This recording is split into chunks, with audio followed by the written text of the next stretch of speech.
ബേസിൽ പാറക്കുടി, അതായത് ഈ മന്ത്രിയുടെ ശരീരത്തിലെ മുറിവിൻ്റെ അളവ് അല്ലെങ്കിൽ നേരത്തെ ഉണ്ടതോ പിന്നീടുള്ളതോ എന്നൊന്നും നിങ്ങൾ നോക്കേണ്ട കാര്യമില്ല. നിങ്ങൾ എന്തിനാണ് പോലീസ് വലയം ഭേദിച്ച് ഉന്തും തള്ളും സൃഷ്ടിച്ച് മന്ത്രിയുടെ ശരീരത്തിലേക്ക് ഇടിച്ചത്? ഇതാണ് ചോദ്യം. അതിൽ പരുക്കെത്ര, അതിൻ്റെ ആഘാതം എത്ര, അതല്ലെങ്കിൽ മുറിവ് നേരത്തെ ഉണ്ടായിരുന്നോ ഇല്ലയോ എന്നൊക്കെ ഉള്ളത് അത് റദ്ദാകേണ്ട ഒരു വാദമാണ്. മറിച്ച് നിങ്ങൾ ഒരു ഭരണഘടനാ സ്ഥാപനം നടത്തുന്ന വനിതാ മന്ത്രിയെ പുരുഷന്മാരായ നിങ്ങളുടെ പ്രവർത്തകർ കരുതിക്കൂട്ടി ആസൂത്രണം ചെയ്ത് പോലീസ് വലയം ഭേദിച്ച് അതിനുള്ളിലേക്ക് കടന്നതെന്തിന്? വധശ്രമത്തിന് കേസെടുത്തിട്ടുണ്ട് പോലീസ്.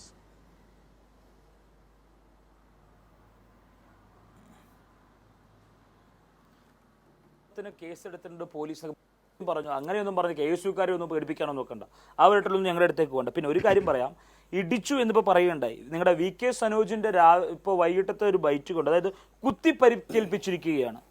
അതായത് VK സനോജ് പറഞ്ഞാണ്, P ജയരാജൻ പറഞ്ഞിരിക്കുകയാണ് ഇത് റൗഡിസമാണ്. ആരോടാ പറയുന്നത്? ഇത് റൗഡിസമാണത്രേ. അതായത് ഇവിടെ ഉണ്ടായത് പ്രതിഷേധമാണ്, ഇവിടെ ഉണ്ടായത് അക്രമമല്ല. അതിന്റെ പേരിൽ, അതായത് കരിങ്കൊടി കാണിച്ചു എന്നതിന്റെ പേരിൽ ഞങ്ങളുടെ യൂത്ത് ലീഗിന്റെ, അല്ല ഞാൻ പറഞ്ഞു തീർക്കട്ടെ, എന്റെ ഇടയ്ക്ക് കയറി സംസാരിക്കും, ഞാൻ സംസാരിച്ച് ഇടയ്ക്ക് കയറിയോ? അതായത് യൂത്ത് ലീഗിന്റെ പ്രവർത്തകനെ ഉൾപ്പെടെ, യൂത്ത് ലീഗിന്റെ കണ്ണൂർ ജില്ലാ ജനറൽ സെക്രട്ടറി ഉൾപ്പെടെ നിങ്ങൾ ഇന്ന് കൈകാര്യം ചെയ്തു, തെരുവിലിട്ട് നിങ്ങൾ കൈകാര്യം ചെയ്തു, തല്ലി പരിക്കേൽപ്പിച്ചു. CPM-ന്റെ ഗുണ്ടായുസങ്ങൾ. അത് ഗുണ്ടായുസമാണ്, മന്ത്രി ആക്രമിക്കുന്ന ഗുണ്ടായുസമല്ല പറയുന്നേ. ആരോടാ പറയുന്നത് ഇത് റൗഡിസമാണ് നടന്നത്? പിന്നെ ഒരു കാര്യം ഞാൻ പറയാം, ഞാൻ പറയാം, ഇതൊരു തികച്ചും ഇന്ന് നടന്നത് തികച്ചും ഒരു പുറാട്ട് നാടകമാണ് ഇന്ന് നടന്നത് എന്ന കാര്യത്തിൽ ഒരു സംശയമില്ല. ആരോഗ്യമന്ത്രിയുടെ വായിൽ നിന്നും ഏറ്റവും കൂടുതൽ കേരളത്തിലെ ജനത ആരോഗ്യമന്ത്രിയുടെ വായിൽ നിന്നും ഏറ്റവും കൂടുതൽ കേട്ടൊരു വാക്കുണ്ട്, റിപ്പോർട്ട് ആവശ്യപ്പെട്ടിട്ടുണ്ട്. ഏത് മാറ്ററിന്റെ പുറത്തും നമ്മളെല്ലാം എല്ലാ വിഷയം ഉണ്ടായി. അതായത് 2021 വണ്ടാനം മെഡിക്കൽ കോളേജിന്റെ വിഷയം വന്നപ്പോഴും 2021 കൊടുങ്ങല്ലൂരുണ്ടായ വിഷയം ഉണ്ടായപ്പോഴും തിരുവനന്തപുരത്ത് ഹൃദയാഘാതം ബാധിച്ചു വന്ന ആള്, അതായത് നമ്മുടെ പത്മന സ്വദേശിയായിട്ടുള്ള വേണുവിന്റെ കാര്യം വന്നപ്പോഴും, തിരുവനന്തപുരം നമ്മുടെ വെളപ്പിലെ ഗവൺമെന്റ് ഹോസ്പിറ്റലിൽ ബിസ്മിറിന്റെ കാര്യം വന്നപ്പോഴും, പാലക്കാട് വിനോദിനിയുടെ ആവശ്യം വന്നപ്പോഴും റിപ്പോർട്ട് ആവശ്യപ്പെട്ടിട്ടുണ്ട്. ഇന്ന് വരെ ഈ ആരോഗ്യമന്ത്രിയായി തുടർന്നിട്ട് ഇന്ന് വരെ ഈ റിപ്പോർട്ട് ആവശ്യപ്പെട്ടിട്ടുണ്ട്. റിപ്പോർട്ട് ആവശ്യപ്പെട്ടതിന് ഏതെങ്കിലും ഒരു റിപ്പോർട്ട് ഇതുവരെ ഏതെങ്കിലും ഒരു റിപ്പോർട്ട് ഈ സിസ്റ്റം, ഞാൻ വീണ്ടും ആവർത്തിച്ച് പറയുകയാണ്, ഈ സിസ്റ്റം ഫെയിലിയർ ആണ്. ഞങ്ങൾ നടത്തിയത് KSUക്കാർ നടത്തിയ പ്രതിഷേധത്തിൽ 13 കോടി ചികിത്സകളിൽ വിരലിലെണ്ണാവുന്ന വീഴ്ചകൾ മാത്രമാണ് ഡോക്ടർമാരുടെ ജീവനക്കാരുടെ ഭാഗത്തുണ്ടായിട്ടുള്ളത്. അതിനാണോ ഈ പ്രശ്നങ്ങൾ മുഴുവൻ നിങ്ങൾ ഉണ്ടാക്കുന്നത്? അതിനെതിരെ അത്തരം വീഴ്ചകൾക്കെതിരെ കൃത്യമായ നടപടി സ്വീകരിച്ച് സർക്കാർ മുന്നോട്ട് പോവുകയും ചെയ്തു. അതാണ് റിപ്പോർട്ട് തേടുന്നതിലേക്കൊക്കെ നയിക്കുന്നത്. ഇങ്ങനെ ഉണ്ടായിട്ടും എന്തിനാണ് നിങ്ങൾ ചോദിക്കാം? അല്ലല്ല, എന്റെ ഇടയ്ക്ക് സമയത്തിനിടയ്ക്ക് കയറും, ഞാൻ എണ്ണി ചോദിക്കാം. ഒരു എടുത്ത നടപടി അല്ല, ഞാൻ വെല്ലുവിളിച്ചു ചോദിക്കാം. ഒരു നടപടി പറ. കോട്ടയം മെഡിക്കൽ കോളേജിൽ കൂട്ടിരിപ്പുകാരിയായിട്ടുള്ള അമ്മ ബിന്ദു മരിക്കാനിടയുണ്ടായി, കെട്ടിടം മറിഞ്ഞ് ഇവിടെ മരിക്കണ്ടേ. കോഴിക്കോട് മെഡിക്കൽ കോളേജ് 2017 സർജറി നടത്തി കത്രികത്തായ ഹർഷിനെ നമ്മൾ മറക്കരുത്. അതുപോലെ 2021 വണ്ടാനം മെഡിക്കൽ കോളേജ് ഉണ്ടായത്, 2021 കൊടുങ്ങല്ലൂർ മെഡിക്കൽ കോളേജ് ഉണ്ടായത്, തിരുവനന്തപുരത്ത് ഉണ്ടായത്, ഇങ്ങേയറ്റം തൃശ്ശൂർ മെഡിക്കൽ കോളേജിൽ കാലിന്റെ മുട്ടുവേദനയായിട്ട് വന്ന ആൾക്ക് 2 കണ്ണ് നഷ്ടപ്പെട്ട അവസ്ഥ നമ്മൾ കണ്ടു. ഇതിനൊക്കെ ആരോഗ്യമന്ത്രിക്ക് ഒരൊറ്റ സ്റ്റേറ്റ്മെന്റ് ഉണ്ടായിട്ടുള്ളൂ, ഞങ്ങൾ റിപ്പോർട്ട് ആവശ്യപ്പെട്ടിട്ടുണ്ട്.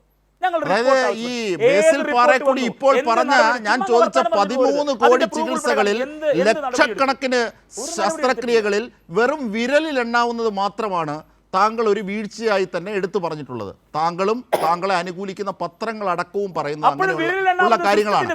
ആ വീഴ്ചകൾക്കെതിരെ നടപടി സ്വീകരിക്കുന്നു. 13 കോടി ചികിത്സകൾ നടക്കുമ്പോൾ വിരലിൽ എണ്ണാവുന്ന വീഴ്ചകൾ ചൂണ്ടിക്കാട്ടി ഒരു സിസ്റ്റം മുഴുവൻ താറുമാറായി ഇത് സോമാലിയാണെന്ന് മോദിയെ പോലെ നിങ്ങൾ പറയുന്നത് എന്ത് രാഷ്ട്രീയ യുക്തിയാണുള്ളത്? ബേസിൽ പറയൂ. 1. 2, നിങ്ങൾ എന്തിനാണ് പോലീസിന്റെ വലയം ഭേദിച്ച് ഉന്തും തള്ളും ഉണ്ടാക്കി അക്രമം നടത്തിയത്?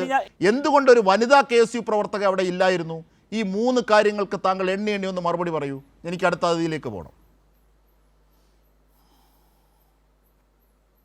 വിരലിന് ഓക്കെ ഇനി ഞാൻ എണ്ണി മറുപടി പറയുമ്പോൾ ദൈവത്തെ ഓർത്ത് എനിക്കുള്ള സമയത്ത് കയറി ഇടപെടരുത്. ആദ്യം ഞാൻ ചോദിച്ച ചോദ്യത്തിന് ആദ്യമേ ഉത്തരം പറയാം. അതായത് വിരലിൽ എണ്ണാവുന്ന ആളുകൾക്ക് മാത്രം പ്രശ്നം പറ്റിയെന്ന് പറഞ്ഞു. ഞാൻ Kottayam medical Kottayam medical college മുതൽ കോഴിക്കോട് മെഡിക്കൽ കോളേജ് മുതൽ വണ്ടാനം മുതൽ കൊടുങ്ങല്ലൂർ മുതൽ തിരുവനന്തപുരം മുതൽ തൃശ്ശൂരുള്ള കാര്യമെല്ലാം ഞാൻ പറഞ്ഞു.